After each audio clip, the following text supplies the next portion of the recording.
నిర్ణయానికి ధన్యవాదాలు తెలిపారు ఎమ్మెల్యే దానం నాగేందర్. పార్టీ అధ్యక్షుడిగా కేసీఆర్ తనను వివరణ అడగలేదన్నారు. స్పీకర్ పరిధిలో నేను ఎలాంటి తప్పు చేయలేదన్నారు దానం నాగేందర్. దీనిపై మరింత సమాచారాన్ని మా ప్రతినిధి హేమ అందిస్తారు. మొత్తానికి రెండు తెలుగు రాష్ట్రాల్లో చర్చనీయాంశంగా మారినటువంటి అంశం పార్టీ ఫిరాయింపుల కేసు. గతంలో 8 మందికి క్లీన్ చిట్ ఇచ్చినప్పటికీ మరొక ఇద్దరికి సంబంధించినటువంటి అంశం చాలా కీలకంగా మారింది. అందులో ఖైరతాబాద్ ఎమ్మెల్యే దానం నాగేందర్, మరొకరు స్టేషన్ గన్పూర్ ఎమ్మెల్యే కడియం శ్రీహరి. అయితే వీళ్ళిద్దరి పైన వేటు పడుతుంది అంటూ పెద్ద ఎత్తున పిటిషన్దారులు అదేవిధంగా బీఆర్ఎస్ ఎమ్మెల్యేలకు చెప్పినప్పటికీ కూడా వీళ్ళ ఆర్గ్యుమెంట్స్ విన్న తర్వాత స్పీకర్ ఇద్దరికి కూడా క్లీన్ చిట్ ఇచ్చింది. ఇదే అంశం పైన మనతో పాటు మాట్లాడడానికి దానం నాగేందర్ ఉన్నారు. మాట్లాడదాం. మొదటి నుంచి కూడా మీ పైన వేటు పడుతుంది, ఖైరతాబాద్ లో ఉప ఎన్నికలకు సిద్ధం కాండి అంటూ కేటీఆర్ చెప్పుకుంటూ వచ్చారు. అయినప్పటికీ మీ పైన క్లీన్ చిట్ వచ్చింది, ఎలా చూస్తారు? ఆయన పరిధిలో నేను ఎక్కడ పొరపాటు చేయలేదని మళ్ళీ చెప్పాను. ఎందుకు చెప్పాను? స్పీకర్ గారు జ్యూరిడిక్షన్ సపరేట్ ఉంటుంది. స్పీకర్ గారి పరిధి దాటిన తర్వాత అది వేరే ఉంటుంది. అది స్పీకర్ గారికి సంబంధం లేదనేది మా అడ్వకేట్స్ కానీ నేను కానీ చెప్పడం జరిగింది. నేను పోటీ చేశాను కదా అనేది పదే చెప్తున్నటువంటి దానికి నేను దానికి ఎగ్జాంపుల్స్ ఇవ్వగలుగుతాను. ఒకటేమో నేను ఒక సిటిజన్ ఆఫ్ దిస్ కంట్రీగా అది నా ఫండమెంటల్ రైట్. అది నా ఫండమెంటల్ రైట్ని నేను ఉపయోగించాను. నా ఫండమెంటల్ రైట్ని క్వశ్చన్ చేసే అధికారం ఎవరికి లేదు. రెండోది, నేను బీఆర్ఎస్ పార్టీ నుండి వచ్చి ఇలా ఇక్కడ పోటీ చేశాను అని చెప్పి వీళ్ళు చెప్పినప్పుడు నేనేమంటున్నా అంటే, మీరు చేసినప్పుడు మీరు తీసుకెళ్ళి మిగతా వాళ్ళకి అవకాశం ఇచ్చి మీరు ఏం చేశారు? గతంలో మీరు అక్కడ ఉన్నటువంటి సబితా ఇంద్రెడ్డి గారిని తీసుకెళ్ళి మీరు మంత్రి పదవి ఇచ్చారు. సబితా ఇంద్రెడ్డి తీసుకెళ్ళి మంత్రి పదవి ఇచ్చారు. అదేవిధంగా మీరు ఇక్కడ చూసినట్టయితేనేమో శ్రీనివాస్ యాదవ్ గారికి మంత్రి పదవి ఇచ్చారు. మీరు చేస్తే న్యాయము, మేము చేస్తే అన్యాయము అనేది మీరు జస్టిఫై చేయాలి. మీరు దాన్ని జస్టిఫై చేస్తే నేను దీన్ని జస్టిఫై చేస్తాను. అంటే ప్రధానంగా మొదటి నుంచి కూడా మీ పైన వాళ్ళు చేస్తున్నటువంటి కామెంట్స్ ఏంటంటే, రాష్ట్రంలో కాంగ్రెస్ ప్రభుత్వం ఏర్పడిన తర్వాత ముఖ్యమంత్రి సమక్షంలో మీరు పార్టీలో చేరారని. సో మీరు అన్ని కాంగ్రెస్ పార్టీ కార్యక్రమంలో పార్టిసిపేట్ చేస్తున్నారు, కాంగ్రెస్ ఎమ్మెల్యేగా ప్రవర్తిస్తున్నారు అంటూ కూడా మొదటి నుంచి వాళ్ళు కామెంట్ చేస్తున్నారు. వాదనలు కూడా అదే వినిపించారు. ఫర్ ఎగ్జాంపుల్, ఇప్పుడు ఎక్కడన్నా ఏదన్నా ఫంక్షన్స్ పోయినా, ఏదైనా ఇనాగ్రేషన్ పోయినా కూడా నా నియోజక పరిధిలో ఎక్కడన్నా ఏదన్నా కార్యక్రమాలు జరిగితే ప్రోటోకాల్ ప్రకారంగా నాకు ఇన్విటేషన్ వస్తుంది. ఆ ఇన్విటేషన్ తీసుకొని నేను పోవడం జరుగుతుంది.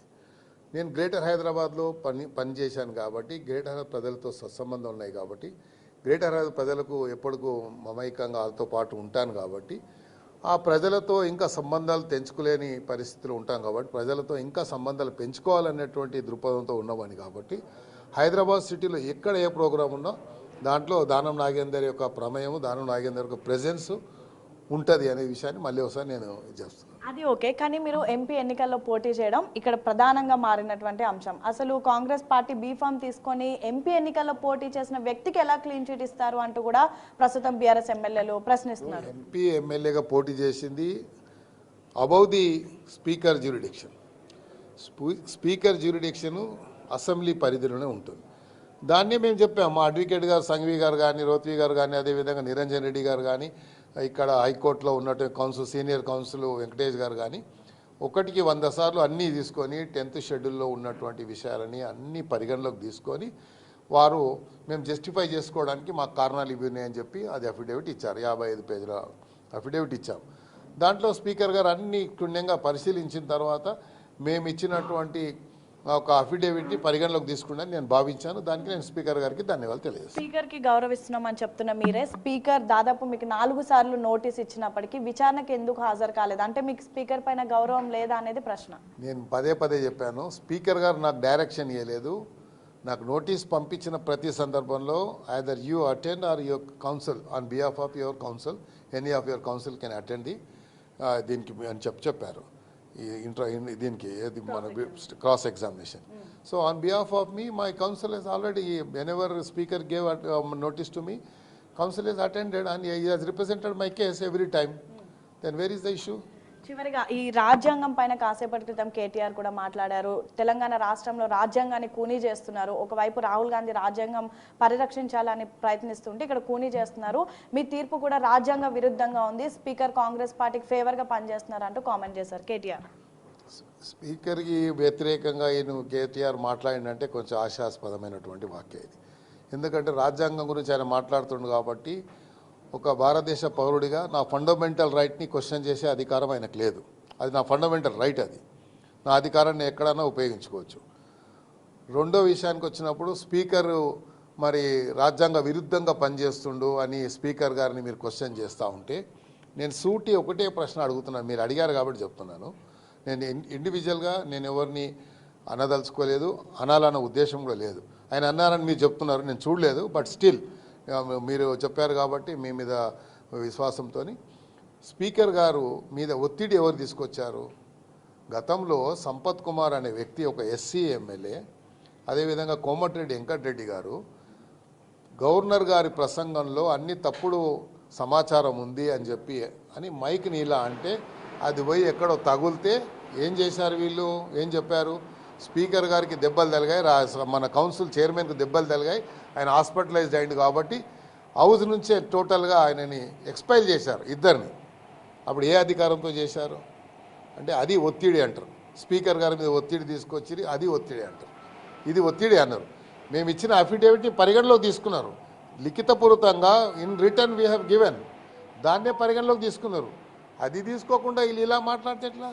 కాసేపటి క్రితం మీరు కేసీఆర్ గురించి కూడా మాట్లాడారు. సో కేసీఆర్ ఎప్పుడు కూడా మిమ్మల్ని పార్టీ నుంచి సస్పెండ్ చేయడం కానీ లేదంటే ఇదేది మీకు నోటీసులు రాలేదని, సేమ్ టైం అండ్ పార్టీకి సంబంధించి ఎమ్మెల్యేలు పిటిషన్ దాఖలు చేశారు కానీ పార్టీ నుంచి పిటిషన్ దాఖలు చేయలేదన్నారు. అంటే ఇంకా మీరు బీఆర్ఎస్ ఎమ్మెల్యేగానే కొనసాగుతున్నామని చెప్తున్నారా? మీ పైన వచ్చినటువంటి ఆరోపణలు అధ్యక్షుడిగా కేసీఆర్ గారికి ఎక్స్ప్లెనేషన్ నా బాధ్యత ఉండి ఆయన రోజు అడగలేదు. నేను ముందు కూడా చెప్పాను, ఆయన అంటే నాకు అపారమైనటువంటి గౌరవం ఉంది, ఆ గౌరవం ఎప్పటికి ఉంటుంది. కానీ మహేశ్వర్ రెడ్డికి ఏం సంబంధం అండి? ఆయన బీజేపీ ఎమ్మెల్యేకి మహేశ్వర్ రెడ్డి గారికి ఏం సంబంధం? కౌశిక్ రెడ్డికి ఏం సంబంధం అండి? కౌశిక్ రెడ్డి నిన్న మొన్న ఎమ్మెల్యే గెలిచిండు. ఇద్దరు బీఆర్ఎస్ బీజేపీ పార్టీ మరి ఒకే మన దానికి అంటారు కదా, ఒకే నాణ్యానికి రెండు ఇది అన్నట్టు వీళ్ళు ఉన్నారు. అట్లాగా ఇద్దరు ఇచ్చేసి ఈరోజు నా మీద కేసు వేయడం ఏంటి? అంటే మీ పైననే బీజేపీ బీఆర్ఎస్ పిటిషన్ దాఖలు చేసింది, ఇంకెవరి పైన కూడా చేయలేదు. అదే కదా, మీరు వేరే మీద ఎందుకు వేయలేదు? వాళ్ళకేంది? దానం నాగేందర్ అనే వ్యక్తి హైదరాబాద్లో రేపు ఎలక్షన్, గ్రేటర్ హైదరాబాద్ ఎలక్షన్ వేస్తే దానం నాగేందర్ ఎంత ప్రభావం ఉంటుందో వాళ్ళకి తెలుసు. అందుకే రేపు జిహెచ్ఎంసీ ఎన్నికలు వచ్చినప్పుడు వాళ్ళ దమ్మేందో నా దమ్మేందో చూపిస్తారు. మరి దానం నాగేందర్ జిహెచ్ఎంసీ ఎన్నికల్లో ఏ పార్టీ కోసం పనిచేయబోతున్నారు? మీరు చూస్తారు కదా, ముఖ్యమంత్రి గారు ఏదైతే టార్గెట్ పెట్టుకుండో 300 డివిజన్లకు, ఆ డివిజన్లకు మేము అంటే దానం నాగేందర్ గారు కాంగ్రెస్ పార్టీలోనే ఉన్నారని చెప్పొచ్చు.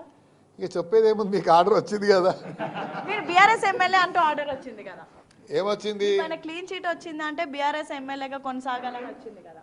అదే నాకు అప్పుడు ఏ బాధ్యత ఎవరు ఇస్తారో ఆ బాధ్యత పనిచేస్తాను. ఒకవేళ బీఆర్ఎస్ వాళ్ళు ఇస్తే వాళ్ళు ఇయ్యరు, వాళ్ళకి భయం. నేనంటే సో మొత్తానికి బీఆర్ఎస్ వాళ్ళు నాకు బాధ్యతలు ఇవ్వరు, సో కాంగ్రెస్ పార్టీ బాధ్యత ఇస్తుంది. సో ఖచ్చితంగా రానున్నటువంటి జిహెచ్ఎంసీ ఎన్నికల్లో కూడా నేను కాంగ్రెస్ పార్టీ కోసం పనిచేస్తాను అంటూ కూడా కాన్ఫిడెంట్గా చెప్తున్నారు. సేమ్ టైం తనను ఏదైతే తను ఇచ్చినటువంటి వివరణ ప్రకారం స్పీకర్ ఈ నిర్ణయాన్ని ఇవ్వడం ఆనందకరంగా ఉందంటూ కూడా చెప్తున్నటువంటి పరిస్థితి.